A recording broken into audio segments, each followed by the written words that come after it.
దేవుని వాక్యం చూసుకున్నాం.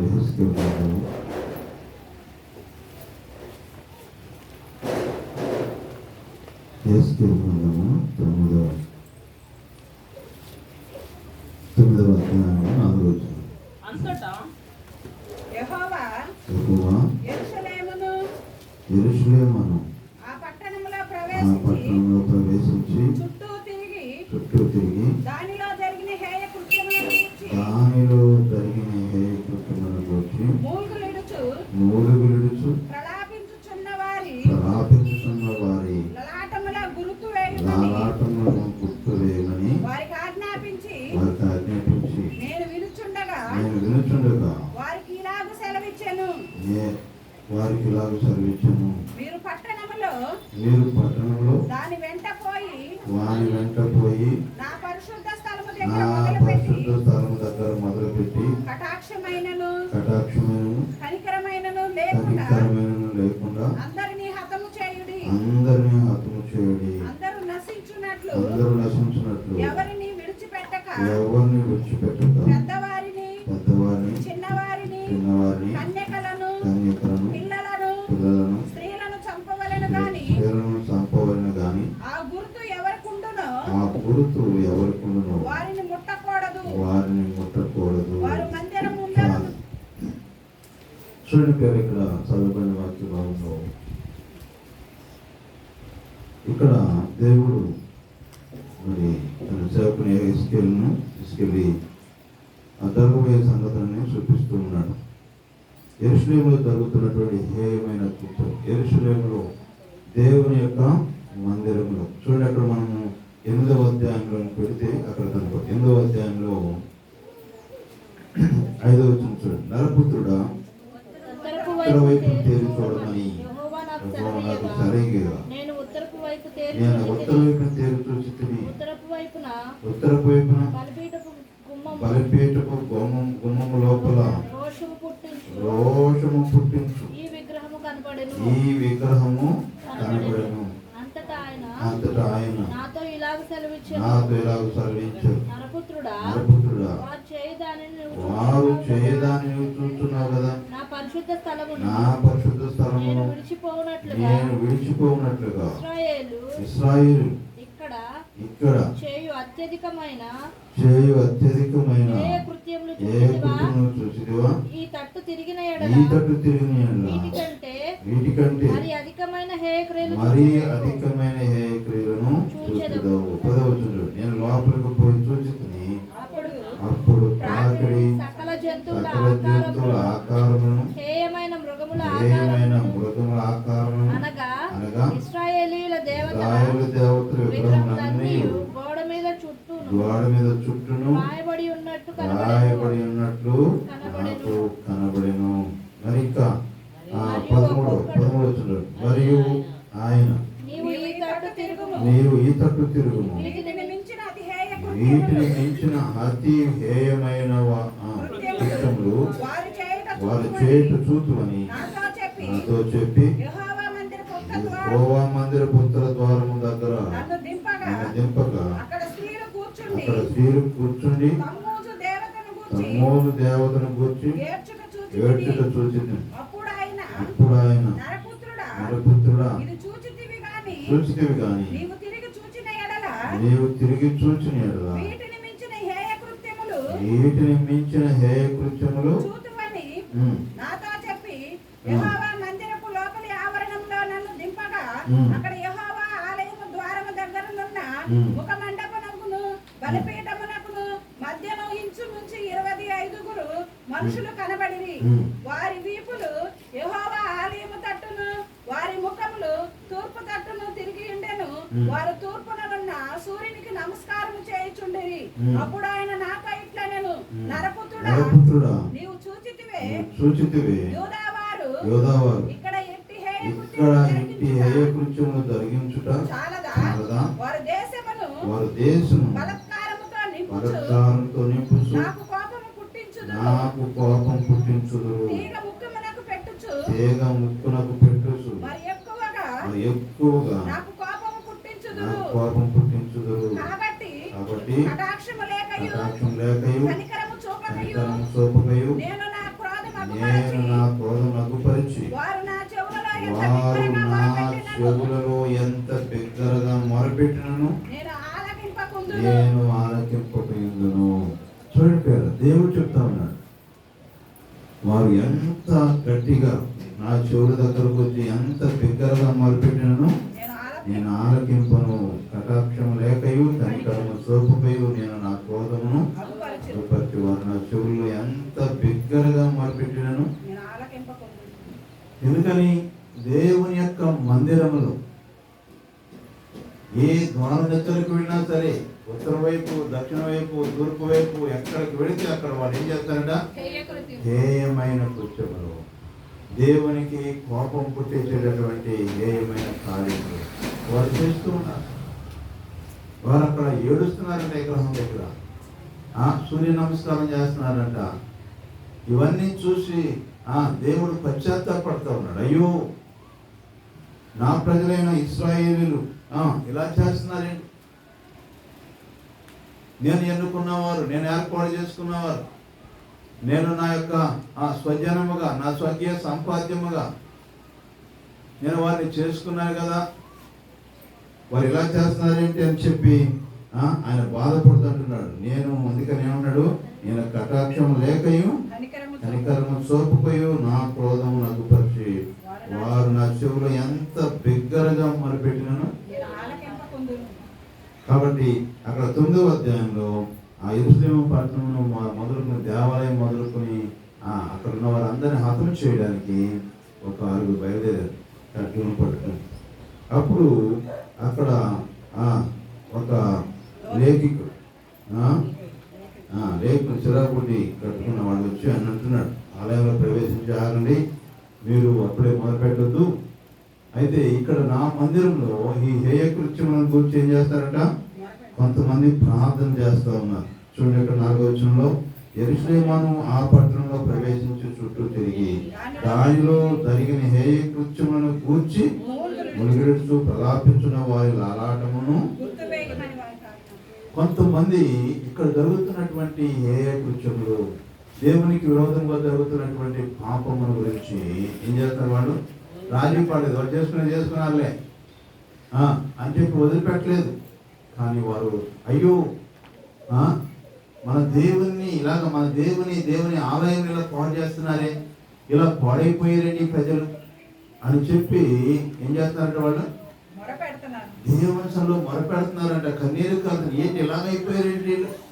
ఇశ్రాయేలు ప్రజలైన వారు, దేవుని ప్రజలైన వారు, దేవుడు ఎన్నుకున్నవారు, దేవుడు ఏర్పాటు చేసుకున్నవారు ఇలా అయిపోయారేంటి అని చెప్పి దేవా మాకు న్యాయం చేయ ప్రభువా అని చెప్పి వారు ఏం చేస్తున్నారు? దేవస్థానంలో మొరపెడతా ఉన్నారు, ఏడుస్తూ ఉన్నారు, పశ్చాత్తాపడుతూ ఉన్నారు, ప్రార్థన చేస్తున్నారు. అప్పుడు అనేకుడు వాళ్ళలో ఉన్న ఒక ఆయన వచ్చి మీరు ముందు ఏం చేయమన్నాడు?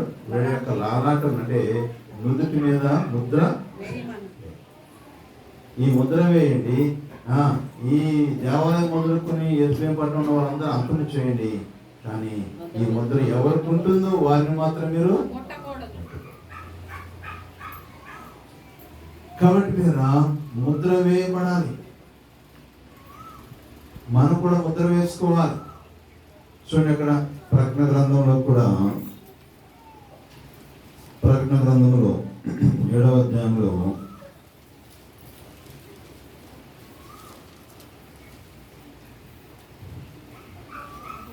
మొదటి నుంచి చదువు. ఆ తర్వాత భూమి యొక్క 4 దిక్కులలో 4 దేవతలు నిలిచిండి సముద్రము మీదనైనను ఏ చెట్టు మీదనైనను గాలి వేచకుండానట్లు భూమి యొక్క 4 దిక్కుల వాయువులను పట్టుకొని ఉండగా చూచితిని. మరియు సజీవుడకు దేవుని ముద్ర గల వేరొక దూత సూర్యోదయ దిశ నుండి పైకి వచ్చుట చూచితిని. భూమికి సముద్రమునకు హాని కలుగ చేయుటకై అధికారం పొందిన ఆ 4 దూతలతో ఈ దూత, మేము మా దేవుని దాసులను వారి నొసలు ముద్రించే వరకు భూమికైనను సముద్రమునకైనను చెట్లకైనను హాని చేయవద్దని బిగ్గరగా చెప్పాను. అక్కడ భూమికి సముద్రములకు హాని చేయడానికి, భూమి మీద ఉన్నటువంటి మనుషులకు, అలాగే పంటకు, అలాగే సముద్ర జలచరములకు హాని చేయడానికి, నాశనం చేయడానికి అధికారం పొందిన 4 దేవదూతలు 4 దిక్కుల నుంచి బయలుదేరారు. అయితే ఈ లోపు ఒక దేవదూత ఆగండి.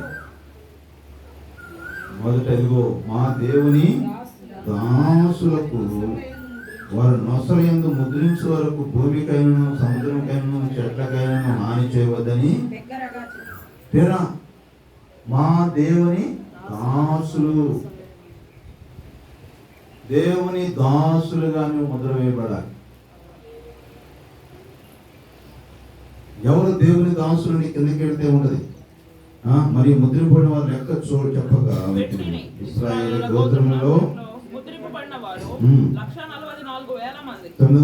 తర్వాత నేను చూడగా ఇదిగో ప్రతి జనముల నుండి, ప్రతి వంశంలో నుండి, ప్రజల నుండి, ఆయా భాషను మాట్లాడేవారి నుండి చూసారా. కాబట్టి ప్రతి జనములో, ప్రతి వంశములో, ప్రతి ప్రజలు, ఆయా భాషలు మాట్లాడే వారిలో నుండి కూడా ఎవడు లెక్కింపులేని గొప్ప సమూహం. వీళ్ళందరూ ఎవరండి అమ్మా? వీళ్ళందరూ ఎవరు? ముద్రించబడిన వారు. వారి నొసలేంది ఏముందట? ముద్ర. దేవుని యొక్క ముద్ర ఉన్నది. దేవుని ముద్ర ఉన్న వాళ్ళందరినీ లెక్కిస్తా ఉన్నారు. ఎలాగా ఆ ముద్ర ఎలాగా వస్తుంది అంటే ఇక్కడ చూడండి 11 వచ్చి చెప్తారు. తెల్లని వస్త్రం ధరించుకుని ఉన్న వీరెవరు? ఎక్కడి నుండి వచ్చిరని నన్ను అడిగి, అందుకు నేను అయ్యా నీకే తెలియననగా అతడు ఇలాగ నాతో చెప్పి, వీరు మహాశ్రమల నుండి వచ్చిన వారు గొర్రెపిల్ల రక్తములో తమ వస్త్రములను ఉతుక్కుని వాటిని తెలుపు చేసుకుని. అది వీడు ఎక్కడి నుంచి వచ్చారంట? మహాశ్రమం నుండి వచ్చారు. వారు గొర్రెపిల్ల రక్తంలో తమ వస్త్రములను ఉతుక్కుని వాటిని తెలుపు. అది ఎవరైతే గొర్రెపిల్ల రక్తములో అయితే క్రీస్తు రక్తములో తమ పాపములను కడుక్కుంటారో, తమ వస్త్రములను ఉతుక్కుంటారో వారికి ఏముంటది? వారి నష్టల మీద ముద్ర ఉంటుంది. వారికి ఏముంటది? తెల్లటి అంగీలు. సండే స్కూల్లో మన పిల్లలు పాట పాడేవారు కదా, నాకొక తెల్లంగి నీకొక తెల్లంగి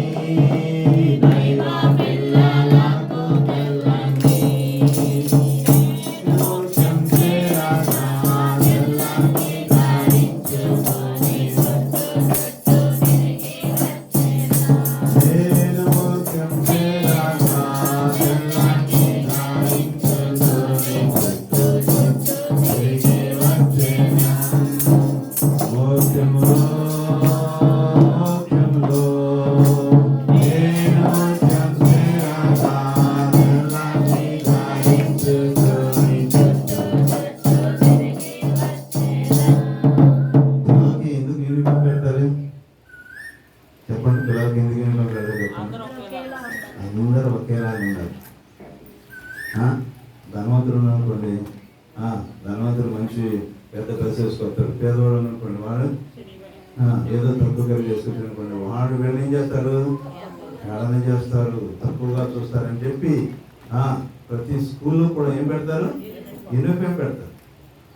మరి ఆడు పెట్టినప్పుడు మనం ఎందుకు పెట్టుకోకూడదా? కనీసం ఆధారం వచ్చేటప్పుడు మనకున్నటువంటి వాటిని చూపించడం కాదు. మనం ఏం చేయాలి? మనం కూడా ఏం చేయాలి? తెల్లంగి ధరించుకోవాలి. ఏం చేయాలి? అందరు కొనియా తెల్లంగిలో తెల్లబట్టలు ఉన్నాయా? ఇక నుండి ప్రతి సండే కట్టుకోండి, చేసుకోండి. ఇక్కడ అలవాటు చేసుకోకపోతే రేపు పర్వతంలో తెల్లంగి లేకపోతే కొనుక్కోండి. ప్రసంగిలు ఏమన్నాడు? ఎల్లప్పుడూ తెల్లని వస్త్రాలు ధరించాలని చెప్పారు. కాబట్టి మంచి ఆరోగ్యకరమైన ప్యూర్ కాటన్ వెయిట్ ఉంటాయి ఖాదీ బండాల్లో. మీరందరూ కొనుక్కోండి. ఎందుకని రేపు అందరూ ఏం చేయాలంట? తెల్లని వస్త్రాలు ధరించుకోవాలి. మోక్షములో చేరు. ఇక్కడ తెల్లంగి ధరించుకోమని ప్రసంగులు చెప్తున్నాడు. పరలోకంలో కూడా ఏం చేయాలి? మనము క్రీస్తు రక్తంలో కడగబడిన వారంట. వారు తమ వస్త్రములను గొర్రెపిల్ల రక్తములో ఎత్తుకునే వారు తెలుపు చేసుకునే కనుక వారు ముద్రించబడిన వారు. కాబట్టి ప్రేమ ముద్ర అనేది ఎలా వస్తుందో మనం విన్నాం. కాబట్టి ఇంకా నీవు నీ పాప జీవితంలో ఉండి, ఇంకా నీ యొక్క ఇష్టంలో ఉండి, నీ స్వభావంలో ఉండి, నీ ఆశల్లో ఉండి నువ్వు అలాగే సాగుతున్నట్లయితే ఎప్పుడు నువ్వు ఈ లోకాన్ని విడిచిపెడతావో తెలియదు. కానీ దేవుని ముద్ర లేకుండా కానీ మాత్రం మేము ఈ లోకాన్ని విడిచిపెడితే మాత్రం ఇక అక్కడ ఏముండదు, అక్కడ అగ్ని ఆరదు, పురుగు సాగదు. అది ఎంతో భయంకరం ప్రేర. ఆ నిత్య నరకం అనేది, నిత్య మరణం అనేది అది వర్ణించలేనిది. నిన్ను నిత్య మరణం నుంచి, నిత్య నరకం నుంచి విడిపించడానికి దేవాతి దేవుడు రక్తమాంసాలు ధరించుకుని ఆయన నిన్ను మరణం నుంచి విడిపించడానికి ఆ నిత్యము మరణ భయం చేత బాధించబడుతున్న నిన్ను ఆ దాసి నుంచి విడిపించడానికి ఆయన దేవుడండి. దేవుడు రక్తమాంసాలు ఎందుకు పాల్పడయ్యాడంటే కేవలము ఆ నిత్య మరణం అనేది ఎంత భయంకరంగా ఉండదు మనం ఆలోచించుకోవాలి. కాబట్టి ముద్ర లేకుండా ఎవరుంటారో ఇక్కడ వాళ్ళకి ఏముందంటే కూడా నాశనం చేయడానికి దేవుని రాకడకు ముందే ఈ లోకంలోనే వాళ్ళకి శ్రమలు రాబోతున్నాయి. కానీ ఎవరైతే దేవుని ముద్ర ధరించుకున్నారో వారు ఏం చేస్తారంటే సాతాను ముద్ర వేయించుకోలేరు. చూడండి, అక్కడ సాతాను ముద్ర వేస్తాడు. దేవుని ముద్ర ఎవరు వేయించుకోరో వారి నొసలందు సాతాను ముద్ర వేయబడుతుంది. చూడండి 13వ అధ్యాయం, ప్రకటన గ్రంథము 13వ అధ్యాయం 16. కాగా కొద్దివారు గాని గొప్పవారు గాని ధనికులు గాని దరిద్రులు గాని స్వతంత్రులు గాని దాసులు గాని అందరూ తమ కుడి చేతి మీద తమ నొసటి అందైన ముద్ర వేయించుకున్నట్లు ఆ ముద్ర అనగా ఆ మృగము పేరైన దాని పేరిట సంఖ్య గలవాడు తప్ప క్రయ విక్రయములు చేయటకు మరి ఎవరికి అధికారం లేకుండా అది వారిని బలవంతం చేయుచున్నది. అది ఒక మనుషుని సంఖ్యయే. ఆ సంఖ్య 666. 666. జ్ఞానం కలదు. చూసారా? ఈ సాతాను ముద్ర వేయించుకుంటారు. దేవుని ముద్ర ఎవరు వేయించుకోరో, ఎవరైతే క్రీస్తు రక్తంలో కడగబడరో, దేవుని అంగీకరించరో, దేవుని నమ్మరో, ప్రభు లోకానికి వచ్చి నీ కొరకు చనిపోయి తిరిగి లేచారని ఎవరు నమ్మరో వారు ఏం చేస్తారంటే ఈ దేవుని ముద్ర నష్టం ఉండదు కాబట్టి ఈ శ్రమలకు తట్టుకోలేక, ఈ కష్టాలకు తట్టుకోలేక ఏం చేస్తారు? బాబు వేసేటి నీ బ్యాంకులో ఉన్న నీ డబ్బును కూడా తీసుకునేవారు. నీకున్నటువంటి బ్యాంకు బ్యాలెన్స్లు కానీ ఏవి కూడా నువ్వు నీ దగ్గర డబ్బున్నా సరే కొట్లోకి వెళ్ళి రేషన్ కొనుక్కోవడానికి నీకు అధికారం ఉండదు. అలాంటప్పుడు ఆ బాధ తట్టుకోలేక బాబు నాకేమిండి 666 ముద్ర, ఈ బాధను ఎవరు పడతారు?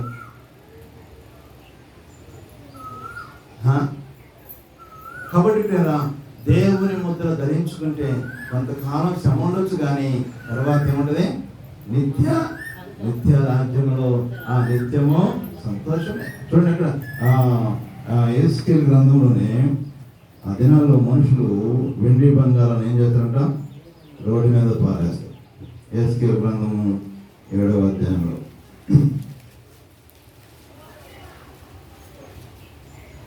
7వ అధ్యాయం 19. తమ వెండిని వీధులలో పారవేయుదురు, తమ బంగారము నిషిద్ధమనించుదురు. యెహోవా ఉగ్రత దినమందు వారి ఎండియే గాని బంగారమే గాని వారిని తప్పించ. వెండి బంగారములు ఏం చేస్తారంటే వాళ్ళు వస్తారయా యేసు వస్తారయా, ఆకాశ వీధికి వస్తారయా, వస్తారయా యేసు వస్తారయా, ఆకాశ వీధికి వస్తారయా. వెండి బంగారములు చెక్కులు రోకలు లెక్క వేయక చింపి వీధుల్లో మరి విసిరి వేస్తారయ్యా. ఇప్పుడు చెక్కులు రోకలు ఎన్ని చేస్తారట? అయితే దేనికి పనికి వస్తాయి? ఆ భయంకరమైన కరువు వచ్చినప్పుడు, శ్రమ వచ్చినప్పుడు అప్పుడు ఇవేమి కూడా నిన్ను రక్షింపలేవు. కాబట్టి ప్రభువుని ప్రియమైన రాబోతున్నటువంటి ఆ యొక్క శ్రమలలో, రాబోతున్నటువంటి ఆ యొక్క ఉగ్రతలో తప్పించబడాలి అంటే, రక్షించబడాలి అంటే, దేవుని రాజ్యానికి మనం చేరాలి అంటే, దేవుని బట్టి మనం ధైర్యంగా ఉండాలి అంటే దేవుని యొక్క వాక్యం ఉంటూ ఉండగా నీవు నీ యొక్క పాప విషయమై పశ్చాత్తాపడి ఏం చేయాలంట? గొర్రెపిల్ల రక్తంలో నీవు ఒప్పుకోవాలి. దేవుని యొక్క వాక్యం ఉంది, మన పాపను మనం ఒప్పుకొని ఎలా ఆయన నమ్మదగిన వాడు నీతిమంతుడు కనుక సమస్త దుర్నీతి నుండి. కొంతమంది తెలిసి తెలిసి తెలిసి తెలిసి తెలిసి తెలిసి తెలిసి పాపం చేస్తారు. అప్పుడు ఏముంది తెలుసా? మన హృదయం ఏమైపోతుంది? కఠినమైపోతుంది. మనసాక్షి కఠినమైపోతుంది. వాత వేయబడినటువంటి మనసాక్షి. అప్పుడు ఇక నువ్వు కఠినమైపోయినప్పుడు అదంతా సామాన్యమైపోతుంది, అలవాటు అయిపోతుంది. దేవుని యొక్క వాక్యం నరుని యొక్క చెడుతనం భూమి మీద గొప్పదని, వారి హృదయం యొక్క తలంపులను ఓహంతో కూడా కేవలం చెడ్డదని నరులను చేసినందుకు యెహోవా సంతాపము అని దేవుడు చెప్తుంటే నీకేమైపోద్ది? ఏముంది? ఏ పాపమైనా సరే నీకు లెక్కలేదామని పేరా. కాబట్టి దేవుని సన్నిధిలో ఎలాంటి ఘోర పాపం దేవుడు క్షమిస్తాడు, కానీ దేవుని యొక్క సన్నిధిలోకి వచ్చిన తర్వాత కూడా ఆ పాపం వచ్చే జీతం ఏంటో, ఆ నష్టం ఏంటో, ఆ పరిస్థితి ఏంటో నీకు తెలిసి కూడా నువ్వు తెలిసి తెలిసి చేయటం ద్వారా నీ మనసాక్షి కఠినమైపోతుంది, నీ హృదయం కఠినమైపోతుంది. ఇక నువ్వు పాపం చేయడానికి నువ్వు ఏమైపోతావు అంటే అలవాటు ప్రార్థన మానవు, ప్రార్థన అలవాటు అయిపోతుంది, పాపం కూడా. కాబట్టి కదా అది చాలా అపాయం. హృదయం కఠినమైపోతే, నీ మనసాక్షి కఠినమైపోతే అది చాలా కష్టం. ఎందుకంటాడు దొంగపోతు మీద వర్షం కురిస్తే ఏమన్నా దొంగపోతు మీద ఏముండదు. వర్షంలో కట్టండి నల్లగొడ్డిని, పశు గేదెను కానీ ఈ దొంగపోతను కట్టేసి వాడికి ఏమీ సెలవు ఉంటుంది. ఎందుకని వాడు తోలు మందం. అదే ఆవులు కానీ ఎద్దులు కానీ అనుకోండి, ఆ వర్షం పడుతుంది అనుకోండి, ఏమైపోతుంది? ఆ శర్మం ఇలా జతరిచ్చేస్తుంది. గబగబా చెట్టు కిందకో లేకపోతే ఏదైనా పాక కిందకో పరిగెత్తుంది, శర్మం పలసదు. అందుకంటే అదే నీకు ఎంత చెప్పినా సరే దున్నపోతు మీద వర్షం కురిసినట్టేరా అంటే ఏంటి? కఠినం, మనసాక్షి కఠినమైపోతుంది. దేవుని సమకూరుస్తున్న మనము మన మనసాక్షి ఎలా ఉండాలి? సూక్ష్మంగా ఉండాలి, చురుకుగా ఉండాలి. ఏ చిన్న తలపు వచ్చిన ఆలోచన అప్పుడే ఎన్నేం చేయని ఉదయంలో ప్రార్థన చేసుకోవాలి. ప్రభా నన్ను క్షమించాయా, నన్ను క్షమించాయా, నన్ను క్షమించి ఈ తలంపు నాలో బయలుదేరుతున్నాయి, అది ఈ శోధన నాకు వచ్చేటట్టుకుందయ్యా, నాలో ఇదిగో నేను ఈ బలహీనతలో పడిపోయేటట్టున్నానయ్యా, నన్ను క్షమించాయా, నా బలం ఈ శోధన జయించినట్టుగా ఈ పాపాన్ని జయించడానికి నాకు దేవుదయ చేయని ఏం చేయాలి? దేవునితో ప్రార్థన. అలా కాకుండా నువ్వు దేవుని సహాయాన్ని ప్రార్థన చేసుకోకపోతే ఏమైపోతావు? నువ్వు పడిపోతావు, పాపంలో పడిపోతావు. చేయరాని పాపంలో చేయటానికి అపవాది ఏం చేస్తాడు? దేవుని యొక్క వాక్యం ఇటువంటి కూడా మనము దేవునికి లోపడకపోతే చూడండి, అక్కడ రోగరాసిన పత్రిక ఉంటాడు కదా, మొదటి అధ్యాయం 8వ వచనంలో మరియు వారు తమ మనసులో దేవునికి చోటు నిల్లకపోయిరి కనుక చేయరాని కార్యములు చేయుటకు దేవుడు భ్రష్ట మనసులకు వారిని అప్పగించెను. అటు వారు సమస్తమైన దుర్నీతి చేతను లోపము చేత ఈర్ష్య చేతను నిండుకొని మ్మ్. మత్సరము, మ్మ్. నరహత్య, కలహము, కపటము, వైరమును వాటితో నిండిన వారై కొండెగాండును, కొండగాండును, అపవాదకులను, దేవద్వేషులను, దేవద్వేషులను, హింసకులను, హింసకులను, అహంకారులను, ఆ, లింగములాడువారును, చెడ్డవాటిని కల్పించువారును, మ్మ్. తల్లిదండ్రులకు అవిధేయులను, అవివేకులను, మాట తప్పువారును, అనురాగరహితులను, నిర్దయులునైరి. మ్మ్. ఇంటి కార్యములను అభ్యసించువారు మరణమునకు తగినవారు అను దేవుని న్యాయ విధిని వారు బాగుగా ఎరిగియుండియు వాటిని చేయుచున్నారు. ఇది మాత్రమే గాక వాటిని అభ్యసించు వారితో సంతోషముగా సమ్మతించుచున్నారు. చూసారు ఎందుకు ఇలాంటి వాటిని చేస్తున్నారంటే వారు తమ మనసులో దేవునికి పోయి దేవుని దగ్గరకు వస్తున్నావు, దేవుని యొక్క వాక్యం వింటున్నావు, దేవుని యొక్క వాక్యం వింటూ కూడా నీవు నీ మనసులో చోటైపోతే కొంతమంది వాక్యానికి వాళ్ళకి అనుకూలంగా తీసుకుంటున్నారు.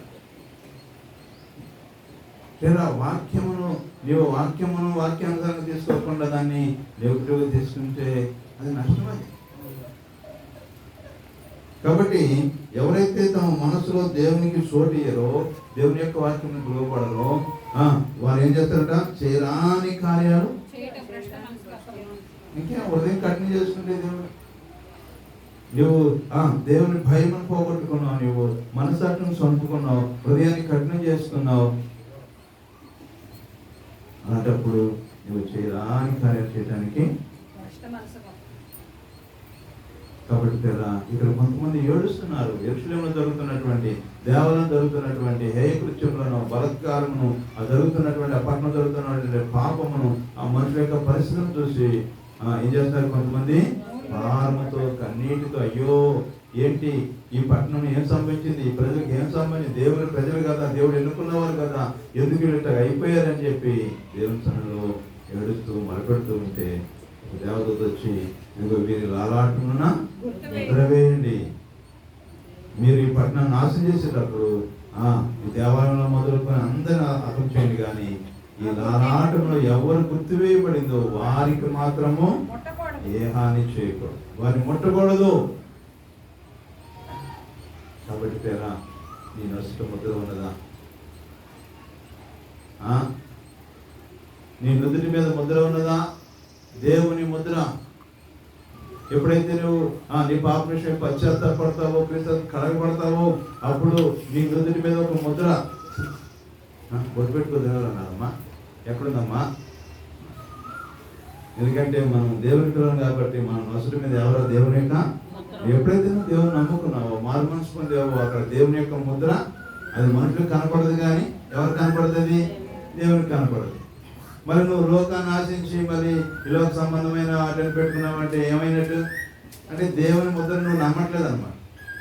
నీకు లోకం కావాలి, దేవుడు కావాలంటే ఎట్ట కుదరదు? కొంతమంది ఇప్పుడు ఏదో ఉద్యమం వచ్చిందిగా, బొట్టు ఉద్యమం, సిలువ బొట్టు పెట్టుకోవచ్చు. రకరకాల అనుకోవాలని పోదు. మాకు ఆయన వచ్చాడు పోపు గారు, విగ్రహాలు మరి విగ్రహం పెట్టవచ్చు. ఒక్కొక్కరు వచ్చి ఒక్కొక్కరు పెట్టారు. జపమాలు పెట్టవచ్చు, ఏదో జపమాలని. వాళ్ళకి దేవుని వాక్యము అంటే వాళ్ళు తిరుసభ అంటారు, సంఘాన్ని తిరుసభ చేసిన చట్టాన్ని అంటే ఇక బైబిల్ వాక్యాన్ని మార్చవచ్చు, కానీ ఏ పోపు వచ్చినా, ఏ బిషప్ వచ్చినా దాన్ని మార్చడానికి అధికారము ఎంత భయంకరమైన సేవ. అనుకూలంగా మాకు భారతదేశానికి వచ్చేటప్పటికి భారతదేశంలో మీరు ఏదైనా చేసుకోండి, భారతదేశం పొందేదా ఎలాంటి అనుకూలం పోవడం బయలుదేరుతుంది. దేవుని యొక్క ముద్ర నొసటి మీద వేయబడాలి. నువ్వు నీ పాపల విషయం పశ్చాత్తాపడి యేసుక్రీస్తుని రక్షకుడు అంగీకరించుంటే దేవుడి నొసటి మీద ఏమైపోతున్నాడు? ముద్ర వేయబోతున్నాడు. ఎవరైతే తమ యొక్క వస్త్రమును, హృదయం అనే వస్త్రమును గొర్రెల రక్తంలో ఉతుక్కుంటారో, పశ్చాత్తాపడతారో, కడగబడతారో, వారి నొసటి మీద ముద్ర ఎవరు కనపడది?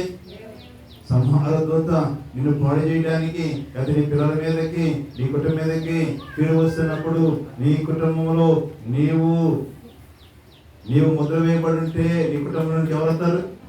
సంహారకుడు రాడు. ఏ కుటుంబంలోనైతే తల్లి గాని తండ్రి గాని లేకపోతే యవనస్తులు గాని ఎవరు ఉన్నా ఆ ముద్ర వేయబడిన వారు ఉంటే, ఎందుకని వాళ్ళు ఏం చేస్తారు? ఆ కుటుంబం కొరకు ప్రార్థన చేస్తారు. ఏ బలత్కారం రాకుండా, ఏ అపవిత్రత రాకుండా, ప్రభా నా పిల్లల్ని ఏ అపవిత్ర అంటకూడదయ్యా, ఏ పాపంలో పడకూడదయ్యా, ఏ చీకటి అంటకూడదయ్యా అని చెప్పి ఏం చేస్తారు? వీళ్ళందరూ ఈ పట్టణం కోసం ఏం చేస్తారండి? ప్రార్థన చేస్తున్నారు. అయ్యో ఈ యెరూషలేము పట్టణము దేవుని ప్రజలు ఇలా పాడైపోయారయ్యా, ఇలా బాగు చేయ్యా అని చెప్పి ఏం చేస్తున్నారు? వాళ్ళు ముద్ర వేయబడిన వాళ్ళందరూ ఏం చేస్తున్నారు? ప్రార్థన చేస్తున్నారు. ఎలా? అలాగే క్రీస్తు రక్తంలో కడగబడినట్లయితే, నువ్వు నీ పాప నుంచి పశ్చాత్తాపడినట్లయితే దేవుడు నీకు ఒక ముద్ర ఇస్తున్నాడు. ఆ ముద్రను చూసి సంహారకుడు అందరినీ నాశనం చేయాలని అందరికీ శ్రమ వస్తున్నప్పుడు నీవు ఆ శ్రమ నుండి ఏం చేస్తావంట? తప్పించబడు. దేవుడు నిన్ను కాపాడుతాడు. శ్రమ తీరు వరకు మీరు వచ్చిన అంతఃపురంలో దాగి ఉండమని దేవుడు చెప్తున్నాడు. కాబట్టి రాబోతున్న తర్వాత ఇట్లాంటి శ్రమలలో నువ్వు గాయపడతావు. ఎప్పుడు? ముద్ర వేయించుకున్నప్పుడు, నువ్వు మాల్మనసు పొందినప్పుడు, నీ పాప నుంచి పశ్చాత్తాపడి దేవుని దగ్గర తిరిగినప్పుడు, క్రీస్తులో కడగబడినప్పుడు నీకు ఒక ముద్ర. నీకు ఈ ముద్ర లేదా? ఈ రక్షణ ముద్ర లేదా? గొర్రెల రక్తంలో కడగబడిన అనుభవం లేదా? అయితే నీ నుదుటి మీద ముద్ర లేదు. ముద్ర ఉందో లేదు అనేది ఎక్కడ తెలుస్తుంది? నా ముద్ర బొట్టు కనపడుతుంది. ప్రాంతం వచ్చేటప్పుడు గోడ కండించి రాబోతారా? కనపడదా? కనపడుతున్నట్టు మరి ముద్ర కనపడదా? ముద్ర కనపడలేదని ముద్ర లేదనుకుంటున్నావు నువ్వు. రక్షించబడిన నీవు ఎప్పుడైతే నువ్వు పశ్చాత్తాపడతావో, పాప జీవితాన్ని విడిచిపెడతావో, యేసుక్రీస్తు రక్షణ అంగీకరిస్తావో, దేవుడు నీ నుదుటి మీద ముద్ర వేశాడు. నువ్వు దేవుని కుమారుడుగా, కుమార్తెగా అప్పటి నుంచి కూడా నిన్ను పవిత్రంగా కాపాడుకుంటూ నీ బిడ్డలను, నీ కుటుంబాన్ని, నీ చుట్టుపక్కల వారిని ఇక్కడ లోకంలో జరుగుతున్నటువంటి అన్యాయం కోసం, బలత్కారం కోసం, చెడుతనం కోసం దేవతను ఏం చేయాలి? నువ్వు మొరపెట్టాలి. భారంతో, కన్నీటితో, ప్రభువా ఇంటిలో జరుగుతుంది, నీ పరిస్థితులు ఎలాగా మారిపోతున్నాయి, అయ్యో మా దేశం మీదకి ఇలాంటి శ్రమ రాబోతుందా, మా పట్టణం మీదకి ఇలాంటి శ్రమ రాబోతుందా, మా బిడ్డల మీదకి ఇలాంటి శ్రమ రాబోతుందా, అయ్యో అని చెప్పి ఏం చేయాలి? నీవు రక్షించబడిన నీవు, దేవుని యొక్క ప్రేమలేని నీవు ఆ దేవుని యొక్క ఉగ్రత నుండి, ఆ భయంకరమైన యెహోవా యొక్క ఉగ్రత దేవుని తప్పించుకోవాలి అంటే నువ్వు ముద్ర వేయబడిన వారిగా ఉండాలి. ఆ పారబడిన హృదయం కలిగిన వారు ఉండాలి. కన్నీరు కాచి దేవుని ప్రార్థన.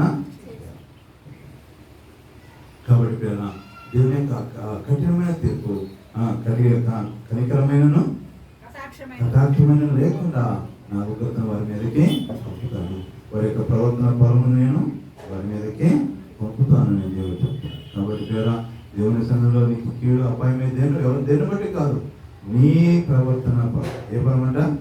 నీ ప్రవర్తన ఫలము నీ మీదకి వస్తుందని దేవుని యొక్క వాక్యం. ఎందుకంటే ఇలాంటి అన్యాయం జరిగింది, ఇలాంటి కీడు జరిగింది ఇలాంటి అని చెప్పి అనుకోవడానికి వీల్లేదు. దేవుని సన్నిధిలో మన ప్రవర్తన బట్టి మనకు ఏం రాబోతుంట? ఫలము రాబోతుంది.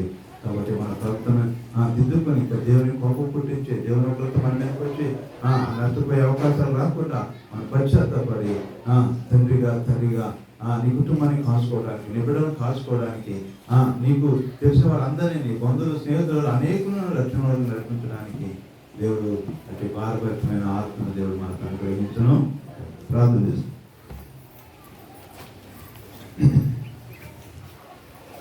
ప్రార్థన.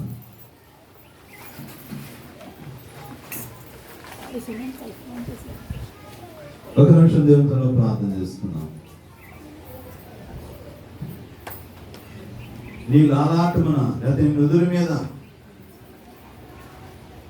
ఆ ముద్ర, దేవుని యొక్క ముద్ర వేయబడినదా? యేస్కేలు గ్రంథం, యేస్కేలుతో దేవుడు మాట్లాడుతున్నాడు. అయా చూడిటు, దేవాలయంలో ఉత్తరపు ద్వారం దగ్గరకు వెళ్ళు, దక్షిణ ద్వారం దగ్గరికి వెళ్ళు, తూర్పు ద్వారం. అయ్యో అక్కడ జరుగుతున్నట్టు హేయమైన కృత్యములు, తన్మోజ దేవతల గురించి మొరపెడతా ఉన్నారు, ఆ సూర్యునికి నమస్కారం చేస్తా ఉన్నారు. ఇదిగో ఆ ప్రాకిడి పురుగులు హేయమైన కృత్యములతో నాకు రోషం పుట్టిస్తా ఉన్నారు. కాబట్టి కటాక్షమైన కనికరమైనను లేకుండా నేను వారి ప్రవర్తన ఫలం వారి మీదకు పంపబోతున్నాను. అయితే ఈ పట్టణం కోసము, ఈ ప్రజల కోసము, ఇక్కడ జరుగుతున్న హేయమైన వాటి కోసం మూలుగులు విడుచు కన్నీరు కారుస్తూ ప్రార్థన చేస్తున్న ఒక గుంపు కనబడుతున్నారు. రానికి చూపిస్తాను అని చెప్పి దేవుడు యేసుకే ప్రవక్త చూపిస్తూ ఉన్నారు. వారి నొసట ముద్ర వేస్తూ ఉన్నాడు. వీళ్ళకు మాత్రం ఏ కీడు జరగడానికి వీలు లేదు. ఈ పట్టణం నాశనం అయిపోయినా, ఈ పట్టణంలో వారందరి మీదకి దేవుని ఉగ్రత వస్తున్నా, వీరికి మాత్రం ఏ కీడు చేయడానికి వీలు లేదు. దేవుని యొక్క రాకడలో కూడా అయ్యో దేవదూతలు బయలుదేరుతూ ఉన్నారు. భూమికి, సముద్రములకు, అందులో ఉన్న సమస్తం నాశనం చేయడానికి వారు అధికారం పొంది దేవుని ఎదురు బయలుదేరుతున్నప్పుడు మరొక దేవదూత జాగండి, కొంత సమయం వరకు మా దేవుని దాసులు ఉన్నారు, మా దేవుని దాసురాలు ఉన్నారు. ఇదిగో వారు దేవుని వారు తమ యొక్క వస్త్రాలు ఉతుక్కున్నారు, గొర్రెపిల్ల రక్తం తమ వస్త్రాలు ఉతుక్కున్న వారుగా ఉన్నారు. తమ పాపను పశ్చాత్తాపడి యేసు ప్రభు రక్షకుడు అంగీకరించిన వారు ఉన్నారు. అయ్యో వారి నొసరయందు ముద్ర వేయాలి. ప్రతి జనములోను, ప్రతి ప్రజలోను, ప్రతి భాష మాట్లాడు వారందరూ లెక్కింపలేని గొప్ప సైన్యం ఉన్నారు. వారందరి నొసటి నేను ముద్ర వే తమ్ముడా, సహోదరి ముద్ర వేయబడిన ఉన్న వారికి ఉన్నావా? నీవు లోకం జరుగుతున్న చెడుతనం గురించి నువ్వు పశ్చాత్తాపడుతున్నావా? నీ హృదయంలో భయపడుతున్నావా? అయ్యో ఈ బలహీనత నా పిల్లలకు అంటుకుంటుందేమో, నా కుటుంబం అంటుకుంటుందేమో, లేక నా భర్తకు అంటుకుంటుందేమో, లేక నా భార్యకు అంటుకుంటుందేమో.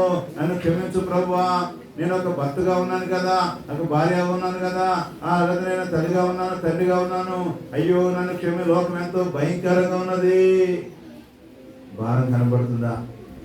అయ్యో ఈ లోకంతో పాటు నేను నా కుటుంబం నశించుకోకూడదు ప్రభువా. నోవాహు దినాలలో చెడుతనం భయంకరంగా ఉన్నది. లోకం చెడిపోయినది, అందరూ పాడైపోయారు, హృదయం ఎంతో కఠినం చేసుకుంటున్నారు, చేయరాని పాపాలు చేస్తా ఉన్నారు. దేవుడు నరులను చేసినందుకే సంతాపం చెందుతూ ఉన్నారట. అలాంటి దినాలలో నోవాహు భార్య ఎలాగ ప్రార్థన చేశారో కానీ తమ పిల్లలను కాపాడుకోను, యవన కాలంకి వచ్చిన తన కుమారులు, వివాహమైన తన కోడలను వారు కాపాడుకోగలిగినారు. అయ్యో వారికి ఈ లోకం మనం అంటకుండా, ఈ లోకంతో పాటు వారు నశించిపోకుండా అయ్యో వారు ఒక వాడను కట్టుకోగలిగారు, వారి కుటుంబాన్ని కట్టుకోగలిగారు. అమ్మా సహోదరి దేవుని చదువుకొస్తున్నా, నీవు ఈ లోకము మీదకి దేవుని యొక్క రాబోతున్నదంట. భక్తిహీనైన వారి మీదకి దేవుని యొక్క రాబోతా ఉన్నది. దేవుడు ఎంత అవకాశం ఇచ్చినా సరే, ఎన్ని సంవత్సరాలు అవకాశం ఇచ్చినా సరే, దేవుని యొక్క వాక్యం వినకుండా, నమ్మకుండా, తమ చెడు మార్గం విడిచిపెట్టకుండా, తన పాపం పశ్చాత్తాపడకుండా, అయ్యో తన కొరకు ఆ కలువరి రక్తములో తమ పాపం కడుక్కోకుండా, తమ వస్త్రాలు ఉతుక్కోకుండా ఎంత మంది నిర్లక్ష్యం చేస్తున్నారు. అయ్యో లోకం జరుగుతున్న చెడుతనమును గురించి నీ హృదయంలో పశ్చాత్తాపడుతున్నావా? అయ్యో ఇది ఎక్కడైనా నా కుటుంబం అంటుకుంటదేమో, ఈ లోకం యొక్క అగ్ని నా బిడ్డలను అంటుకుంటదేమో, ఈ చెడుతనం నా బిడ్డలను అంటుకుంటదేమో. అయ్యో వీడు ఎక్కడ పాడైపోతారు, యవన కాలం పోయిన పిల్లలు నేను ఎలాగా ఈ కుటుంబాన్ని కట్టుకోవాలి, ఈ చెడుతనం నుంచి ఎలా కాపాడుకోవాలి. భారం నీ పిల్లల రక్షణ కొరకు ప్రార్థన చేస్తున్నావా? వారి కొరకు భారంతో యవన కాలంలో నీ పిల్లలను దేవుని సన్నిధిలో నడిపిస్తున్నావా? నీ పిల్లలను దేవుని తీసుకొస్తున్నావా? నీ హృదయంలో భారం ఉన్నదా? ప్రభువా నా పిల్లలకి ఈ అబ్బాయి కంటకూడదయ్యా, నా కంటకూడదయ్యా, నా భర్త కంటకూడదయ్యా, నా భార్య కంటకూడదయ్యా. అయ్యో ఆ భారం ఉన్నదా? క్రీస్తు రక్తంలో కడగబడినావా? నీవు ఆ ముద్ర వేయించుకున్నావా? ఆ తెల్లటి వస్త్రములుగా నీ హృదయము మారినదా? ఇంకా మురికి కనపడుతుందా? మాలిన్యం కనపడుతుందా? ముడత కళంకం కనపడుతుందా? అటు ఏది లేకుండా ఆయన తను మన కొరకు అప్పగించుకున్నాడు కదా. ప్రార్థన చేస్తున్న ప్రభువా నన్ను క్షమించు నాయన, ఇంకా మరకలు కనపడుతున్నాయి నాయన. అయ్యో ఇంకా అక్కడక్కడ ముడత కనపడుతుందయ్యా, డాగులు కనపడుతున్నాయ్యా. యేసయ్యా నన్ను క్షమించు నాయన. అయ్యో నాలో గర్వం కనపడుతుందయ్యా, నాలో కోపం కనపడుతుందయ్యా, నాలో అసూయ కనపడుతుందయ్యా. యేసయ్యా నన్ను క్షమించు. నాలో ఇంకా చెడ్డ ఆశలు, చెడ్డ కోరికలు ప్రభా, ఈ లోకం యొక్క ఆశలు నాలో కనపడుతూ ఉన్నవి అయ్యా. ఇంకా నాకు సంపూర్ణమైన ముద్ర, సంపూర్ణమైన ధ్యేయము నాలో కనపడలేదు ప్రభువా. దేవుని సన్నిధికి వచ్చే వ్యక్తిగా ఉన్నాను కానీ అయ్యా నా హృదయం కొన్నిసార్లు కఠినమైపోతా ఉంది నాయన. అయ్యా ఈ లోకం తట్టు నా హృదయం తిరిగిపోతుంది ప్రభువా, నన్ను క్షమించు నాయన. ప్రార్థన చేసుకున్నాం.